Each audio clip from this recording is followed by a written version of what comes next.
Mémoire de deux jeunes mariés, Honoré de Balzac. À George Sand. Ceci, cher Georges, ne saurait rien ajouter à l'éclat de votre nom qui jettera son magique reflet sur ce livre. Mais il n'y a là de ma part ni calcul, ni modestie.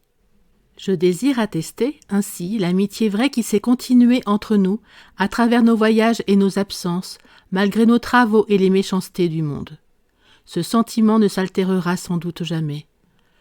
Le cortège de noms amis qui accompagnera mes compositions mêle un plaisir aux peines que me cause leur nombre, car elles ne vont point sans douleur, à ne parler que des reproches encourus par ma menaçante fécondité, comme si le monde qui pose devant moi n'était pas plus fécond encore.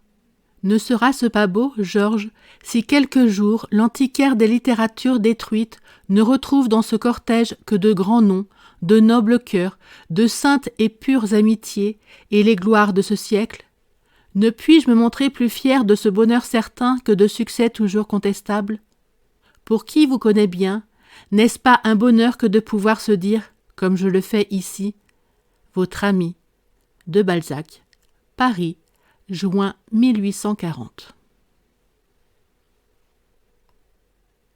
Chapitre 1. À Mademoiselle Renée de Maucombe. Paris, septembre. Ma chère biche, je suis dehors aussi, moi, et si tu ne m'as pas écrit à Blois, je suis aussi la première à notre joli rendez-vous de la correspondance.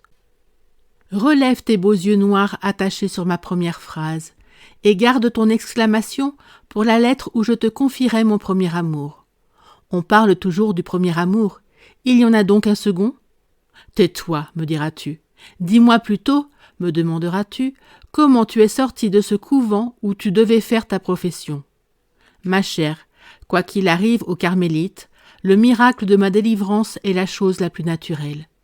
Les cris d'une conscience épouvantée ont fini par l'emporter sur les ordres d'une politique inflexible. Voilà tout. Ma tante, qui ne voulait pas me voir mourir de consomption, a vaincu ma mère, qui prescrivait toujours le noviciat comme seul remède à ma maladie. La noire mélancolie où je suis tombée après ton départ a précipité cet heureux dénouement. Et je suis dans Paris, mon ange, et je te dois ainsi le bonheur d'y être.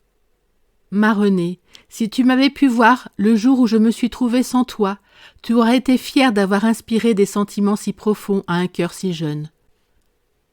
Nous avons tant rêvé de compagnie, tant de fois déployé nos ailes, et tant vécu en commun, que je crois nos âmes soudées l'une à l'autre, comme étaient ces deux filles hongroises dont la mort nous a été racontée par monsieur Beauvisage, qui n'était certes pas l'homme de son nom. Jamais médecin de couvent ne fut mieux choisi. N'as-tu pas été malade en même temps que ta mignonne? Dans le morne abattement où j'étais, je ne pouvais que reconnaître un à un les liens qui nous unissent. Je les ai crus rompus par l'éloignement. J'ai été prise de dégoût pour l'existence comme une tourterelle dépareillée. J'ai trouvé de la douceur à mourir, et je mourais tout doucettement. Être seule aux Carmélites, à Blois, en proie à la crainte d'y faire ma profession sans la préface de mademoiselle de la Vallière et sans ma Renée. Mais c'était une maladie mortelle. Cette vie monotone où chaque heure amène un devoir, une prière, un travail si exactement les mêmes qu'en tout lieu on peut dire ce que fait une carmélite à telle ou telle heure du jour ou de la nuit, cette horrible existence où il est indifférent que les choses qui nous entourent soient ou ne soient pas, était devenue pour nous la plus variée. L'essor de notre esprit ne connaissait point de bornes, la fantaisie nous avait donné la clé de ces royaumes, nous étions tour à tour l'une pour l'autre un charmant hippogriffe, la plus alerte réveillait la plus endormie, et nos âmes folâtraient à l'envi en s'emparant de ce monde qui nous était interdit. Il n'y avait pas jusqu'à la vie des saints qui ne nous aidât à comprendre les choses les plus cachées. Le jour où ta douce compagnie m'était enlevée, je devenais ce qu'est une carmélite à nos yeux, une Danaïde moderne qui, au lieu de chercher à remplir un tonneau sans fond, tire tous les jours, de je ne sais quel puits, un seau vide, espérant l'amener plein. Ma tante ignorait notre vie intérieure. Elle n'expliquait point mon dégoût de l'existence, elle qui s'était fait un monde céleste dans les deux arpents de son couvent. Pour être embrassée à nos âges, la vie religieuse veut une excessive simplicité que nous n'avons pas, ma chère biche, ou l'ardeur du dévouement qui rend ma tante une sublime créature.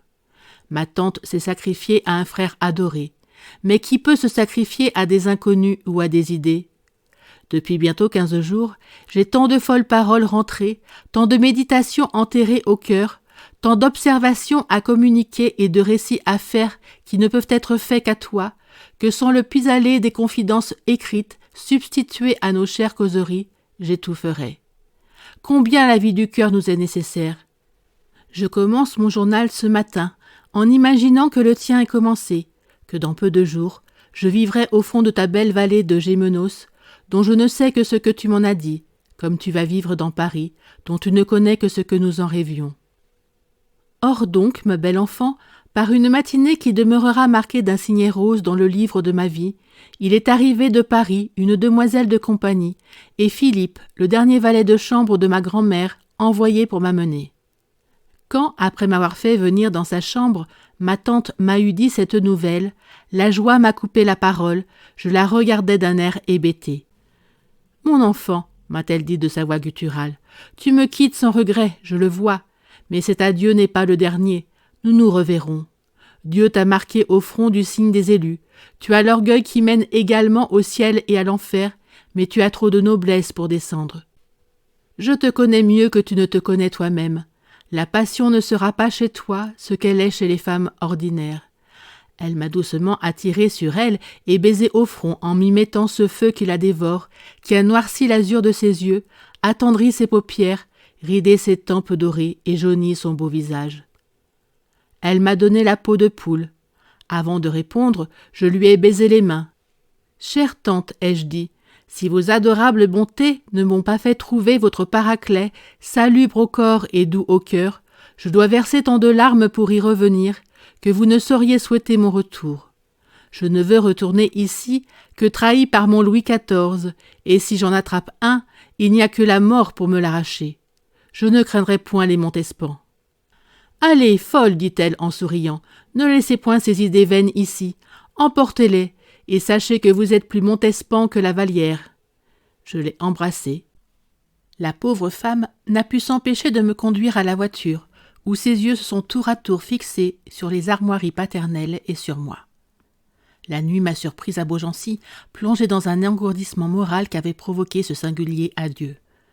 Que dois-je donc trouver dans ce monde si fort désiré? D'abord, je n'ai trouvé personne pour me recevoir, les apprêts de mon cœur ont été perdus. Ma mère était au bois de Boulogne, mon père était au Conseil. Mon frère, le duc de Rhétoré, ne rentre jamais, m'a-t-on dit, que pour s'habiller avant le dîner. Mademoiselle Griffiths, elle a des griffes, et Philippe m'ont conduite à mon appartement. Cet appartement est celui de cette grand-mère tant aimée, la princesse de Vaurémont, à qui je dois une fortune quelconque, de laquelle personne ne m'a rien dit. À ce passage, tu partageras la tristesse qui m'a saisie en entrant dans ce lieu consacré par mes souvenirs. L'appartement était comme elle l'avait laissé. J'allais coucher dans le lit où elle est morte.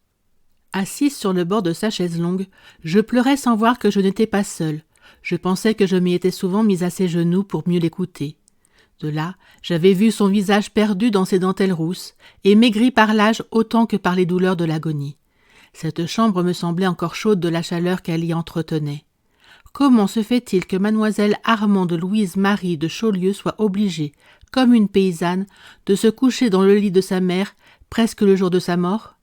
Car il me semblait que la princesse, morte en 1817, avait expiré la veille.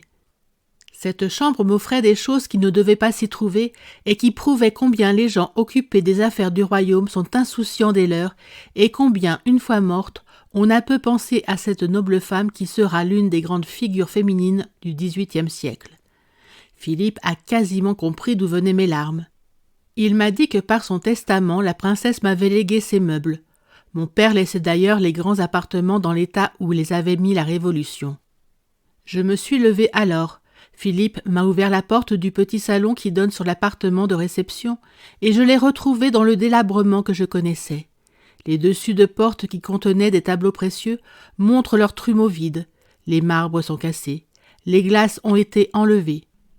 Autrefois, j'avais peur de monter le grand escalier et de traverser la vaste solitude de ces hautes salles. J'allais chez la princesse par un petit escalier qui descend sous la voûte du grand et qui mène à la porte dérobée de son cabinet de toilette. L'appartement, composé d'un salon, d'une chambre à coucher et de ce joli cabinet en vermillon et or dont je t'ai parlé, occupe le pavillon du côté des Invalides. L'hôtel n'est séparé du boulevard que par un mur couvert de plantes grimpantes et par une magnifique allée d'arbres qui mêlent leur touffe à celle des ormeaux de la contre-allée du boulevard. Sans le dôme or et bleu, sans les masses grises des Invalides, on se croirait dans une forêt. Le style de ces 3 pièces et leur place annoncent l'ancien appartement de parade des duchesses de Chaulieu. Celui des ducs doit se trouver dans le pavillon opposé. Tous deux sont décemment séparés par les 2 corps de logis et par le pavillon de la façade où sont ces grandes salles obscures et sonores que Philippe me montrait encore dépouillées de leur splendeur et telles que je les avais vues dans mon enfance. Philippe prit un air confidentiel en voyant l'étonnement peint sur ma figure. « Ma chère, dans cette maison diplomatique, tous les gens sont discrets et mystérieux. » Il me dit alors qu'on attendait une loi par laquelle on rendrait aux émigrés la valeur de leurs biens. Mon père recule la restauration de son hôtel jusqu'au moment de cette restitution. L'architecte du roi avait évalué la dépense à 300 000 livres. Cette confidence eut pour effet de me rejeter sur le sofa de mon salon. Et quoi, mon père, au lieu d'employer cette somme à me marier, me laissait mourir au couvent ? Voilà la réflexion que j'ai trouvée sur le seuil de cette porte. Ah, René, comme je me suis appuyé la tête sur ton épaule et comme je me suis reporté au jour où ma grand-mère animait ces 2 chambres. Elle qui n'existe que dans mon cœur, toi qui es à Maucombe, à 200 lieues de moi, voilà les seuls êtres qui m'aiment et m'ont aimé. Cette chère vieille au regard si jeune voulait s'éveiller à ma voix, comme nous nous entendions. Le souvenir a changé tout à coup les dispositions où j'étais d'abord. J'ai trouvé je ne sais quoi de saint à ce qui venait de me paraître une profanation. Il m'a semblé doux de respirer la vague odeur de poudre à la maréchale qui subsistait là, doux de dormir sous la protection de ces rideaux en damas jaune à dessins blancs, où ses regards et son souffle ont dû laisser quelque chose de son âme. J'ai dit à Philippe de rendre leur lustre aux mêmes objets, de donner à mon appartement la vie propre à l'habitation. J'ai moi-même indiqué comment je voulais y être, en assignant à chaque meuble une place. J'ai passé la revue en prenant possession de tout, en disant comment se pouvaient rajeunir ces antiquités que j'aime. La chambre est d'un blanc un peu terni par le temps, comme aussi l'or des folâtres arabesques montrent en quelques endroits des teintes rouges. Mais ces effets sont en harmonie avec les couleurs passées du tapis de la savonnerie qui fut donné par Louis XV à ma grand-mère, ainsi que son portrait. La pendule est un présent du maréchal de Saxe. Les porcelaines de la cheminée viennent du maréchal de Richelieu. Le portrait de ma grand-mère, prise à 25 ans, est dans un cadre ovale en face de celui du roi. Le prince n'y est point. J'aime cet oubli franc, sans hypocrisie, qui peint d'un trait ce délicieux caractère. Dans une grande maladie que fit ma tante, son confesseur insistait pour que le prince, qui attendait dans le salon, entrât. « Avec le médecin et ses ordonnances », a-t-elle dit. Le lit est à baldaquin, à dossier rembourré. Les rideaux sont retroussés par des plis d'une belle ampleur. Les meubles sont en bois doré, couverts de ce damas jaune à fleurs blanches, également drapé aux fenêtres, et qui est doublé d'une étoffe de soie blanche qui ressemble à de la moire.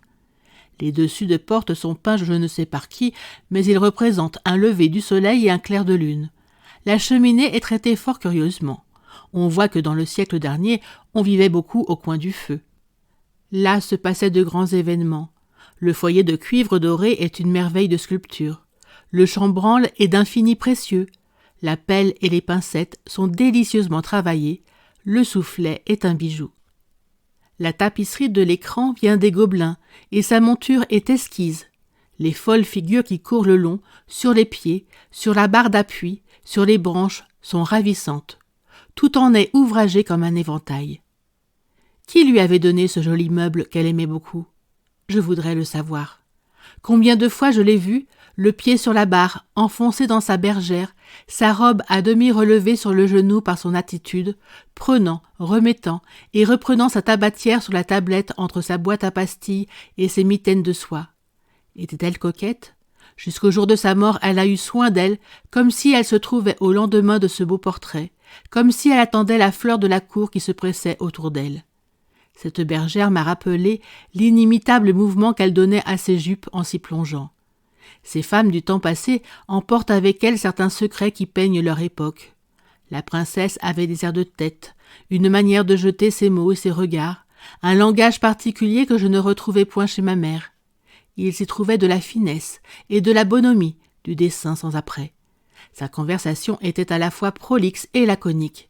Elle comptait bien et peignait en 3 mots. Elle avait surtout cette excessive liberté de jugement qui certes a influé sur la tournure de mon esprit. De 7 à 10 ans, j'ai vécu dans ses poches. Elle aimait autant à m'attirer chez elle que j'aimais à y aller. Cette prédilection a été cause de plus d'une querelle entre elle et ma mère. Or, rien n'attise un sentiment autant que le vent glacé de la persécution. Avec quelle grâce me disait-elle « Vous voilà, petit masque !» quand la couleuvre de la curiosité m'avait prêté ses mouvements pour me glisser entre les portes jusqu'à elle. Elle se sentait aimée, elle aimait mon naïf amour qui mettait un rayon de soleil dans son hiver. Je ne sais pas ce qui se passait chez elle le soir, mais elle avait beaucoup de monde. Lorsque je venais le matin, sur la pointe du pied, savoir s'il faisait jour chez elle, je voyais les meubles de son salon dérangés, les tables de jeu dressées, beaucoup de tabac par place. Ce salon est dans le même style que la chambre, les meubles sont singulièrement contournés, les bois sont à moulures creuses, à pied de biche. Des guirlandes de fleurs richement sculptées et d'un beau caractère serpentent à travers les glaces et descendent le long en feston. Il y a sur les consoles de beaux cornets de la Chine. Le fond de l'ameublement est ponceau et blanc. Ma grand-mère était une brune fière et piquante, son teint se devine au choix de ses couleurs. J'ai retrouvé dans ce salon une table à écrire dont les figures avaient beaucoup occupé mes yeux autrefois. Elle est plaquée en argent ciselé. Elle lui a été donnée par un Lomellini de Gênes. Chaque côté de cette table représente les occupations de chaque saison. Les personnages sont en relief. Il y en a des centaines dans chaque tableau. Je suis restée 2 heures toute seule, reprenant mes souvenirs un à un, dans le sanctuaire où a expiré une des femmes de la cour de Louis XV les plus célèbres, et par son esprit, et par sa beauté. Tu sais comme on m'a brusquement séparée d'elle du jour au lendemain en 1816. « Allez dire adieu à votre grand-mère, » me dit ma mère. J'ai trouvé la princesse, non pas surprise de mon départ, mais insensible en apparence. Elle m'a reçue comme à l'ordinaire. « Tu vas au couvent, mon bijou, me dit-elle. Tu y verras ta tante, une excellente femme. J'aurai soin que tu ne sois point sacrifiée, tu seras indépendante et à même de marier qui tu voudras. » Elle est morte 6 mois après. Elle avait remis son testament au plus assidu de ses vieux amis, au prince de Talleyrand, qui, en faisant une visite à mademoiselle de Chargeboeuf, a trouvé le moyen de me faire savoir par elle que ma grand-mère me défendait de prononcer des vœux. J'espère bien que tôt ou tard, je rencontrerai le prince, et sans doute il m'en dira davantage.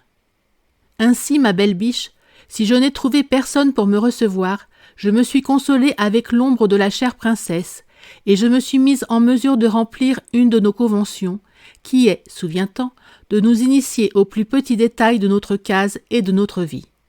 Il est si doux de savoir où et comment vit l'être qui nous est cher. Dépeins-moi bien les moindres choses qui t'entourent, tout enfin, même les effets du couchant dans les grands arbres. 10 octobre. J'étais arrivée à 3 heures après-midi.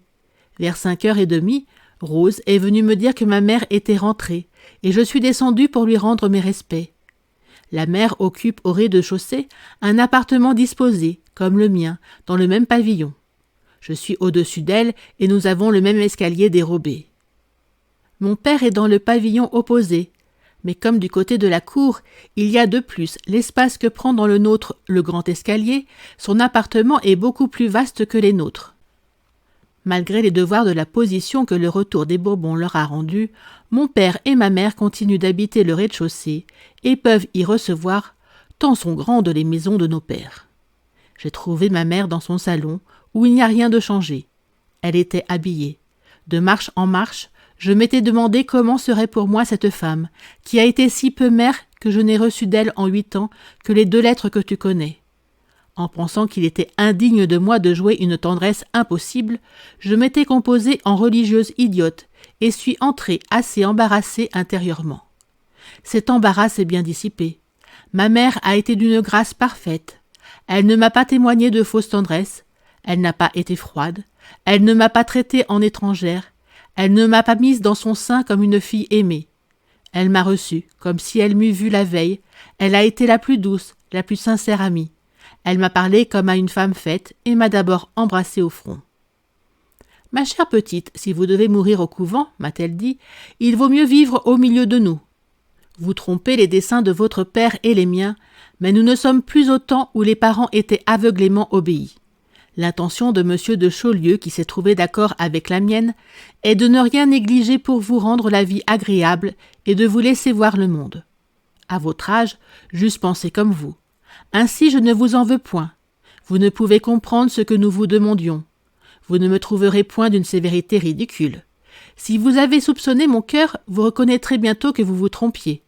Quoique je veuille vous laisser parfaitement libre, je crois que pour les premiers moments, vous ferez sagement d'écouter les avis d'une mère qui se conduira comme une sœur avec vous. » La duchesse parlait d'une voix douce et remettait en ordre ma pèlerine de pensionnaire.